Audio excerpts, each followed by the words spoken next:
तुम तीनों में से सिर्फ एक ही है जो नस्लदार है, लेकिन नवाब साहब के पास ले जाके मैं तुम तीनों को नस्लदार बताऊंगा। सुनो।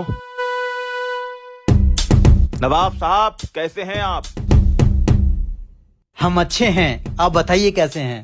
मैं भी ठीक हूँ। और आपने 3 लड़के बुलाए थे नवाब साहब, मैं ले आया हूँ। आपने कहा था कि हमें अच्छे घराने के मुलाजिम चाहिए, एक से एक अच्छे घराने के मुलाजिम लाया हूँ। नवाब साहब, मैं बहुत नस्लदार इंसान हूँ। एक बार मेरे पापा ने इज्जत की खातिर नोटों की बोरी में आग लगा दी थी। नवाब साहब, मैं इतना इज्जतदार हूँ कि एक बार मेरे पापा ने पूरी ट्रेन खरीद ली थी, लेकिन कुछ कहा सुनी हो गई थी, जिसकी वजह से ट्रेन में कभी कदम नहीं रखा। नवाब साहब, मैं भी बहुत नस्लदार हूँ। मेरे सारे पूर्वजों ने नवाबों के यही काम किया है, और जब भी हमारे मालिक पे कोई आँच आई तो गोली सीधा पिछवा सीने पे खाई। वाह भाई वाह, ये तो वाकई अच्छे घरानों के और नस्लदार लग रहे हैं। नवाब साहब, इस तरह सिर्फ कपड़े देखकर किसी की औकात का अंदाजा नहीं लगाना चाहिए। मुझे लगता है कि हमें इन्हें परख लेना चाहिए कि ये वाकई नस्लदार हैं या नहीं। लेकिन किंग, हम पहचानेंगे कैसे कि इनमें से कौन नस्लदार है और नहीं? नवाब साहब, आप घबराइए मत, मैं पता लगा लूंगा कि कौन इनमें से नस्लदार है कौन नहीं।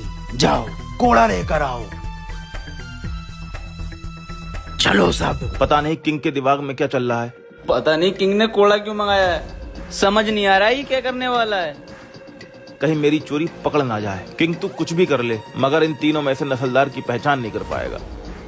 बस, कोड़ा यहीं आ रहा है। आप हट जाइए, अब मैं इन तीनों को इस कोड़े से मारूंगा।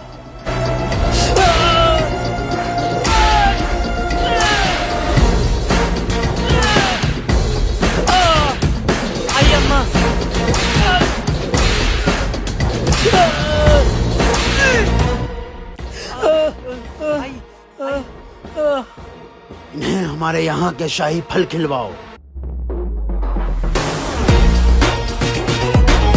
नवाब साहब, फल हाजिर हैं। ये फल तुम तीनों लोग खा लो।